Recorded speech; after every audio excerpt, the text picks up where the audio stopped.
Welcome to the Propertybuyer Podcast, where we explore the world of residential and commercial real estate to help you make better decisions about buying, selling, or investing in all types of property. Join me, Rich Harvey, CEO of Propertybuyer.com.au and multi-award-winning buyer's advocate.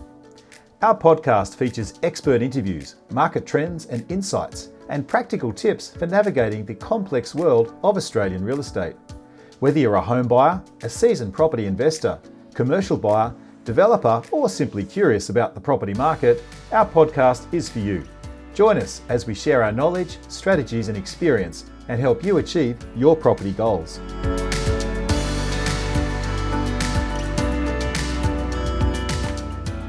Welcome to our next edition of the Propertybuyer Podcast. Now, Melbourne has recently overtaken Sydney as Australia's most populated city. It's Australia's cultural capital with many famous international sporting events, think Australian Open, Formula One Grand Prix, and wonderful cafes and restaurants, and a terrific, vibrant nightlife. What are the prospects for long-term capital growth in Melbourne? Will population growth and infrastructure lead to stronger returns? So to uncover the most recent opportunities and hotspots in this amazing capital, today I've got Terry Ryder, Managing Director of hotspotting.com with us to share his amazing insights today. Welcome, Terry. Great to be here, Rich. Love talking about real estate, but I particularly like talking about Melbourne. Fantastic. Well, Terry, we've got a tradition on our podcast, and I'm going to throw you our thought of the week. And it's by a famous author called Mark Twain. And here's his quote. He says, 20 years from now, you'll be more disappointed by the things that you didn't do than by the ones you did do. So throw off the bow lines, sail away from the safe harbour, catch the trade winds in your sails, explore, dream, discover. What do you take from that quote? Oh, the first thing is that I think that I've read more wonderful quotes from Mark Twain than any other person who's ever lived on planet Earth. He's a genius, that guy. But what I take from that, there's something you want to do, make a plan, go for it, do it. Too many people are, I think, wait and see people. They procrastinate and, 5 years from now, 10 years from now, they still haven't done what they really wanted to do. Find your passion, follow it, do it. Yeah, I think people get to the end of their careers or in their 50s and 60s and realise, gosh, I wish I'd done this. And, they wish they'd asked themselves, what should I have told my 25-year-old self? And I think this quote is very much about explore, dream, discover. Throw off the bow lines, take a risk, have a crack, as we say in Australia. Yeah, have a crack. Yeah. Definitely. Well, I've got some questions for you. Now, Terry, you've been a long-term commentator on the property market. Tell us, I guess, how you got into that field doing commentary and journalism, and what generated your interest firstly in the property market? Well, actually, when I started, I didn't have any interest in the property market. I was a newspaper journalist, and one day the editor of the Courier Mail in Brisbane called me into his office and said, "We've decided to make you property editor." And I said, "Really? I don't know anything about real estate." And he said, "You'll find out." Great. Which says something about the way media runs in this country. But I thought that if I'm going to have to do the job, then I'm going to find out about the subject, and a specialty evolved from there. A few years later, they tried to move me out of that position, and I said, "No, I'm just starting to really get good at this. Leave me there, and I want to stay and get really as good as I can get on this subject." So it became a kind of a lifetime specialty. Fantastic. And you worked for The Australian as well for many years, I believe? Well, I worked for the Financial Review. And I wrote columns for The Australian for a number of years. I used to read them avidly. They were excellent. I loved your bit of cynicism and pithiness and, I guess, strong independence that you would bring to your articles. It was excellent. Yeah, and it resulted in me losing that gig with The Australian because it's a newspaper where your comments have to be aligned politically correctly, otherwise it's not acceptable, and I was being censored. And so I said, nah, I'm not doing it anymore. If I can't express my own views, I don't want to do it. It was a bit of a wrench because it was great for profile and it was very well paid, but I couldn't abide the censorship. Good on you for standing up to your principles. So our topic today is Melbourne. How do you think of the Melbourne market? What sort of adjectives would you use to describe Melbourne? As a city? As a city. I love Melbourne. So European, I think it's the most European in Australia. I love Europe, and I think Melbourne has got European flavour to it. It's not like Sydney with, iconic buildings. It's just something about the vibe of Melbourne, the lifestyle, the fabric of it. I think it's a fantastic place. Definitely my favourite Australian city. Always looking for excuses to go there so I can have a tax-deductible trip to Melbourne. Fantastic. Every time I go down there, it's like, what new restaurant can I try? It's fantastic for foodie world is just great, isn't it? Yeah. Plus my wife was born and bred there, and one of my daughters is actually living there, so lots of reasons to go to Melbourne. Great. Do you know the current population of Melbourne? Look, I don't exactly know. I do know it's now the biggest city in Australia. I think they kind of redefined where our cities start and end. I mean, it's 5 or 6 million. It's substantial, and it's overtaken Sydney according to the definitions of the cities that are now applied by the ABS. Can you share any kind of trends that you're seeing that are sort of shaping the Melbourne property market, like in terms of price growth, rental yields, or buyer demographics at the moment? Yeah, a couple of things. Melbourne started last year, the start of 2023, as a struggling market, but as the year wore on, it got stronger and stronger in terms of sales activity. And by the end of the year, it was really quite vibrant, lots of buyer activity, but it hadn't really translated into price growth yet, the way it had in, say, Sydney and Brisbane. So my expectation is that in 2024, we're going to see better, higher price growth in Melbourne than we saw in 2023. So that's one thing. The other thing that really struck me was the latest vacancy rate figures, I think published by PropTrack. And all the capital cities had a small reduction, continuing that trend of tighter and tighter vacancies, which has been a national issue for some time. But Melbourne had this big drop from like 1.5% to 1% in a short period of time. And I think that's indicative of the fact that some investors have sold out of the market because they're finding the state government not so friendly. Interesting. We'll come back to that in a minute. But and what about sort of the different rings around the city? You've got the inner city market, the middle ring suburbs and the outer suburbs. How do you think perhaps each of those sub-markets is performing in Melbourne at the moment? Well, in terms of the activity, they were all really pumping as we got to the end of last year. One of the trends that interested us the most was in Melbourne with apartment demand, and that's a national trend that we're seeing right across the country in the big cities. We're seeing better performance from apartment markets. That old paradigm that houses on land show better capital growth. That's being challenged now more and more. We're finding more and more locations where apartments are actually starting to outperform houses in the same location. And inner Melbourne is one of those places where there's very strong demand from buyers, different cohorts. But the outer ring areas have come back strongly as well because they offer a greater level of affordability. All the sectors seem to be pumping quite well in Melbourne at the moment. We recently just bought an investment apartment for an expat client in just overlooking Albert Park in Melbourne, and we got an investor a beautiful two-bedroom, really large two-bedroom apartment. It was about 100 square metres internally, beautifully finished, about 5 years old. We paid $650 for it, and we're getting $700 a week in rent, and that's just fantastic. Yeah, that's the sort of investment I think more and more wannabe investors need to be aware of, that you can achieve results like a great location, affordable price for many people, good rental return, and because it's an apartment with some individual quality, it's not like one of 300 in a high-rise block. Correct. It's got some potential for growth. So it was one of about 28 in the block, so it's not a massive block. That sounds to me like the quintessential apartment investment in my mind. Yeah, I mean, we're noticing too that the inner city, all of the different rings of the market are performing quite differently. We're seeing a lot of the home buyers wanting to actually get back in toward the city, where it's really got as you said, talk about the vibe and getting access to all of the amenities. But you've also got the pockets down on the Bayside, the southeast sector, down toward Frankston and those areas. That's also really popular for families and investors. And you can still buy houses there for well under $1 million and still be within 40 minutes of the CBD of Melbourne. And you've got access to the bay. Frankston is a bayside suburb with good transport links back to central Melbourne. That's it.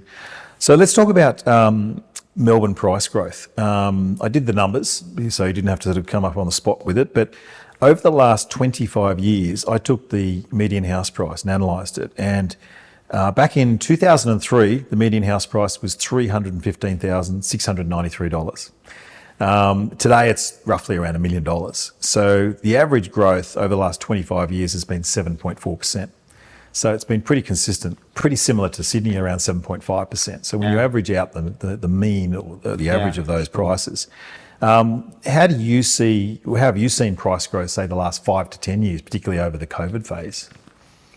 That's a pretty good average, isn't it? And you'd be happy with that if you bought something 25 years ago and had done that.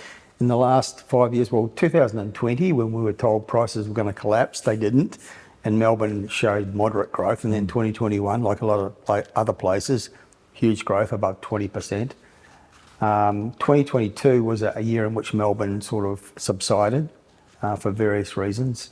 And in 2023, we saw the market starting to come back in terms of activity, but prices didn't grow a lot. So it was like, according to CoreLogic, sort of 3 or 4%. Yeah, I think it was 3.1% last year. So I think it's really been an underperformer, 3.1 or something last year. And it doesn't really make a lot of sense to me that it had such low price growth compared to some of the other cities, because the activity really did pick up strongly. And so that's why I think that Melbourne is probably going to do better in 2024 because it kind of underachieved in 2023. There's a lot of talk in the media, just a lot of negativity around Melbourne's performance compared to other capital cities like Brisbane, Gold Coast. What do you think sort of driving that commentary around that negativity? And do you think that's just conjecture, or do you think actually people are shying away from Melbourne? I think the negativity is about the behaviour of the state government. It's not about the city, and it's not about the market.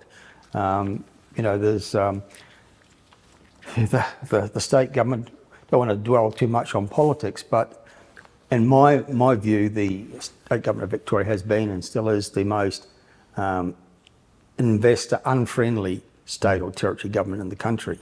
And, they've got a budget problem. They're trying to milk the real estate industry for revenue, and investors are always a popular target.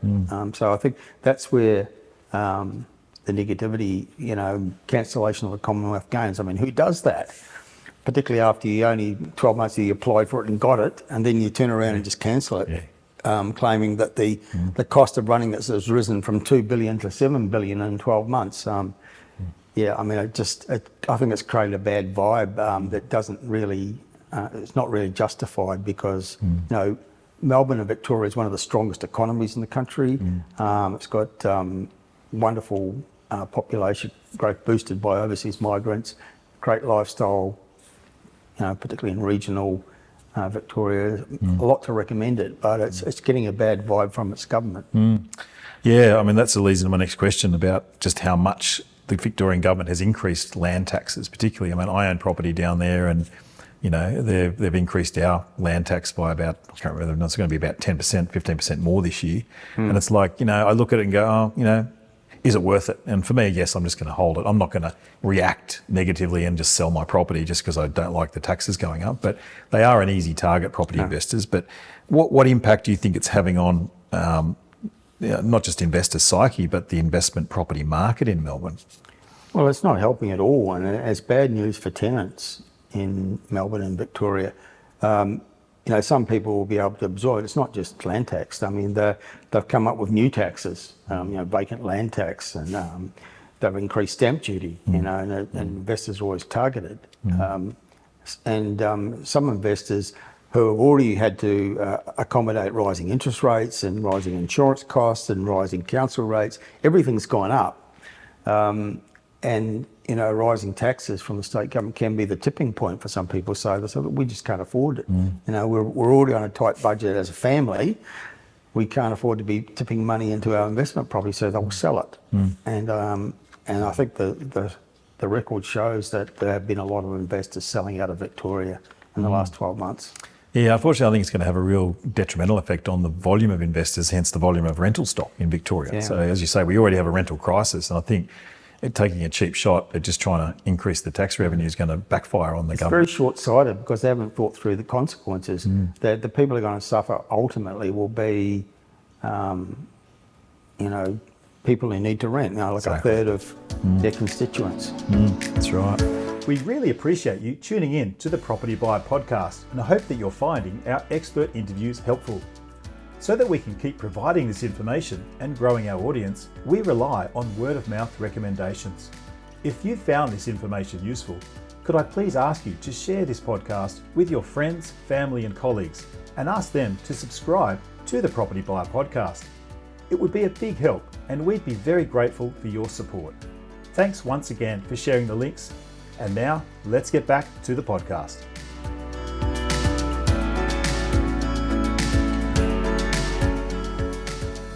Just one last question on land tax. We're seeing land tax also having an impact on the prestige market, areas like Brighton, Hampton and Beaumaris. And we're seeing that the rental income that would typically be obtained from some of these properties is nowhere near enough to cover the costs. But do you think that this land tax is really going to deter wealthy owners or overseas buyers? Do you think they're going to turn around and sell their properties, or do you think it's just going to be, what a pain, we'll just bear it?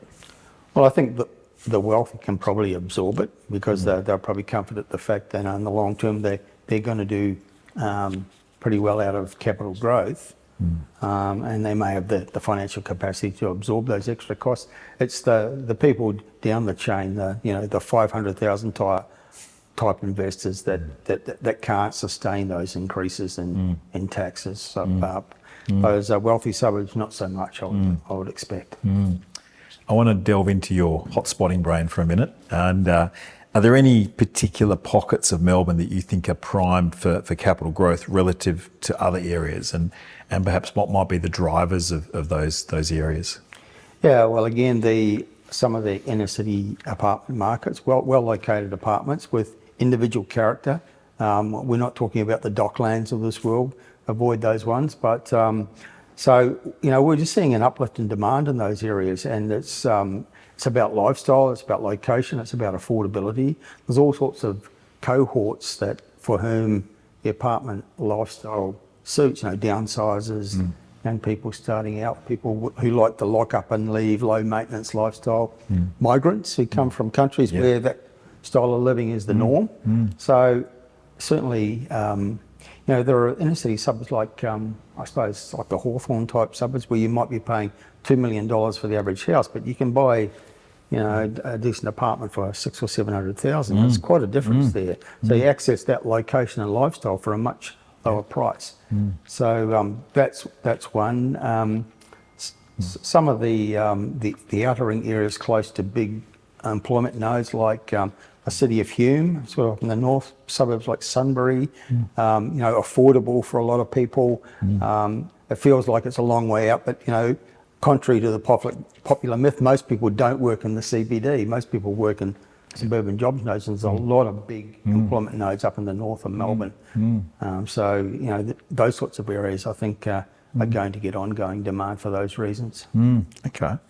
Are there any other big infrastructure projects that are earmarked or in progress happening in Melbourne, and what impact do you think they might have on the property market in the next decade? Yeah, there are a lot of quite big ones, controversial. The circular rail link. The numbers keep changing. Whatever they say it's going to cost in the beginning, you can double it probably, but $60 billion. That's a massive project, very influential. Just the spending of that sort of money generates so much economic activity and employment. Then you've got airport rail. It's all mostly transport infrastructure, but there's also some medical, like the new heart hospital. I really like that Monash, city of Monash precinct. They've already got university campus, medical facilities, the new heart hospital, really nice suburbs, sort of middle ring. Not too far from the centre of town, good transport links, lots of green spaces. Yeah, I like areas like that. And new significant new infrastructure projects like a major new hospital can generate a lot, because it's not just thousands of jobs in building it, there's thousands of jobs in running it once it's finished. Exactly. So that kind of infrastructure is really influential long term. Yeah, I really like the idea of like that area in Monash where you've got not just medical, but other facilities supporting that. And I think I've noticed, particularly around infrastructure announcements, you get a little spike when it's announced, and then you get an even bigger spike after it's all implemented and people actually realise the travel saving times or what the infrastructure provides in that area. It's quite amazing. Yeah. Are there any other areas of Melbourne you might recommend for investors that perhaps we haven't thought about yet? I kind of like those sort of inner or mid-northern suburbs, like Northcote, Preston, those sorts of areas which have been in the past. I'm always looking out for the ugly ducklings, the ones that have at one point been considered to be down market, and they become discovered, gentrified, they become trendy, and they're transformed and their values are transformed. So places like North Coast, Preston and nearby suburbs, they've got lots of sort of ethnic character and all sorts of different types of restaurants and but not too far out from the centre of town, serviced by trains and trams and all the things that Melbourne offers. So I do like looking for those little sort of hidden gems that fantastic. Can be transformed. Excellent. On the flip side of that, are there any dark areas that you'd say are a no-go, where there's just way too much housing commission, or areas that are just going to flatline for the next 10 years that investors, you say that's a no-go zone? I think really only those sort of high-rise apartments, sort of, the Docklands, South Bank, where they just, they can just throw up, half a dozen more 30 or 40-storey buildings, and they're just full of hundreds of generic apartments, all the same. Avoid those. But apart from that, Melbourne's got so many different qualities. You've got Bayside suburbs, you've got the swanky sort of inner southeast. You've got sort of underrated areas like some of the ones we've just talked about, heading out to the east. Sort of middle ring areas that don't get talked about much, but have, nice lifestyle, lots of green space, lots of different qualities on offer in Melbourne, and something to suit most budgets. Excellent. We often get asked at Propertybuyer, just a lot of our investors go, well, look, just thinking about Melbourne as a whole, I've got, 700, a million, 800, 1.5 to invest, whatever the number is. And they go, Rich, tell us, where should I invest that money? Why is Melbourne better than Brisbane, or Brisbane better than Melbourne, or Sydney better than Melbourne? What's your view on how do you compare the prospects for capital growth, particularly in Melbourne compared to other capital cities? And what would be your advice to investors? Yeah, look, there's no one right answer to the question. That's the problem. And that's the right answer. And that's the correct answer as well. That's right. The answer depends on the individual. Exactly. What they already own. It's all about developing a well-rounded portfolio with geographical diversity to it. So you don't want all your properties in Melbourne. You certainly buy in Melbourne if you've already, you've got Brisbane properties and Sydney properties and Perth properties. Melbourne might give more balance to your property portfolio. There might be an opening there. I wouldn't say that its prospects for long-term capital growth is any better than a Sydney or Brisbane. I think they're good, but not necessarily the best in the country. Well, I did an analysis, and it's on my website. I did an article on property prices in 2043. What are they going to be in 10 years' time or 9 years' time compared to the last 25 years? And we've already covered that, Melbourne's averaged 7.4% over the last 25 years. So even if you're looking forward, it's really a bit of a moot point as to whether you invest in Sydney, Melbourne, Brisbane, Gold Coast, wherever. In the sense that if you are building a portfolio, it's good to have multiple properties and have exposure to different cities, because the tax rates are going to change over time, right? And we might find there's another government gets into Melbourne and reduces the land tax. It might be to have more favourable structure. There might be a zoning change. There could be all sorts of things happen, and it's good to have exposure to different markets, particularly also if you're looking to sell your property at some point down the track. And if you've got all your properties in one market, you might be stuck in selling in a down market as well. But something to think about there is, cities like Melbourne, they have to increase density. They can't just keep sprawling out. And that's something to keep in mind, that owning real estate, in those inner and middle ring areas could be profitable long term because zonings will have to change, densities will have to increase, councils will have to be dragged kicking and screaming to that. We're going through that process in Sydney at the moment with the current state government. But there's an inevitability about it because the only alternative is just this incredible ongoing urban sprawl and all the costs that brings to bear with new infrastructure and rail links and road links. Greater density makes more sense. Excellent. Terry, my last question for you. What are some common myths or misconceptions about the Melbourne property market that you'd like to educate our listeners on?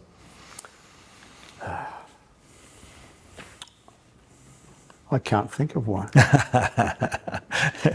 Can you?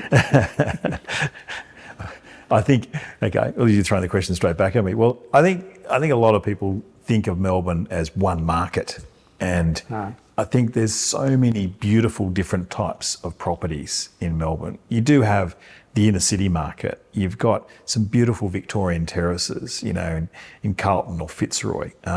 You've got some beachfront properties, you know, right from Brighton, and then look at the real expensive stuff down at Sorrento and Portsea, where a lot of people own holiday homes. So I think the myth is that Melbourne prices are just one market. So I think that's the first thing to clear up. There's a multitude of opportunities for investors or home buyers to get a good slice of Australia in the Melbourne market as well. Yeah, well, that's a comment I made earlier, that there's something for everyone in Melbourne, all sorts of different lifestyles and different price points. It is a very varied city, and you can access lifestyle certainly more affordably than you can in Sydney, for example. You know, I can't think of an equivalent to, say, Frankston in Sydney, where you can buy in a bayside suburb, you know, at a price that a first-home buyer can afford. And then you've got the Mornington Peninsula, which actually had an incredible growth. Well, I think the only equivalent would actually be out of Sydney, which is the Central Coast. Right? Yeah. If you think of sort of waterfront or near waterfront, but having a median price just under $1 million. Yeah.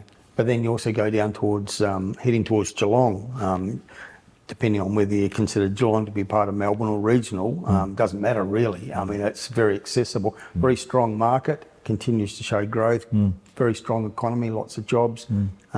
Much more affordable than Melbourne, but it's like it's a peninsula, so great access to a water-based lifestyle there.